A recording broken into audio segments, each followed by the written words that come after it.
Airport ರಸ್ತೆಯಲ್ಲಿ ಸರಣಿ ಅಪಘಾತ.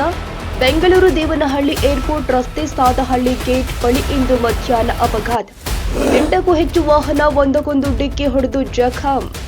ಇಂದು ಮಧ್ಯಾಹ್ನ ನಡೆದ ಸರಣಿ ಅಪಘಾತದಿಂದ ಏರ್ಪೋರ್ಟ್ ರಸ್ತೆಯಲ್ಲಿ ಟ್ರಾಫಿಕ್ ಜಾಮ್. ಸ್ಥಳಕ್ಕಾಗಮಿಸಿದ ಚಿಕ್ಕಜಾಲ ಸಂಚಾರಿ ಪೊಲೀಸರಿಂದ ಸುಗಮ ಸಂಚಾರ ವ್ಯವಸ್ಥೆ.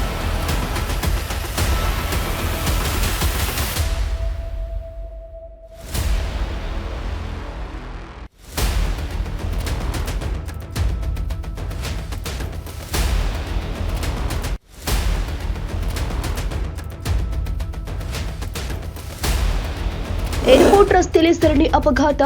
ಬೆಂಗಳೂರು ದೇವನಹಳ್ಳಿ ಏರ್ಪೋರ್ಟ್ ರಸ್ತೆ ಸಾದಹಳ್ಳಿ ಗೇಟ್ ಬಳಿ ಇಂದು ಮಧ್ಯಾಹ್ನ ಅಪಘಾತ. 8ಕ್ಕೂ ಹೆಚ್ಚು ವಾಹನ ಒಂದಕ್ಕೊಂದು ಡಿಕ್ಕಿ ಹೊಡೆದು ಜಖಂ. ಇಂದು ಮಧ್ಯಾಹ್ನ ನಡೆದ ಸರಣಿ ಅಪಘಾತದಿಂದ ಏರ್ಪೋರ್ಟ್ ರಸ್ತೆಯಲ್ಲಿ ಟ್ರಾಫಿಕ್ ಜಾಮ್. ಸ್ಥಳಕ್ಕಾಗಮಿಸಿದ ಚಿಕ್ಕಜಾಲ ಸಂಚಾರಿ ಪೊಲೀಸರಿಂದ ಸುಗಮ ಸಂಚಾರ ವ್ಯವಸ್ಥೆ.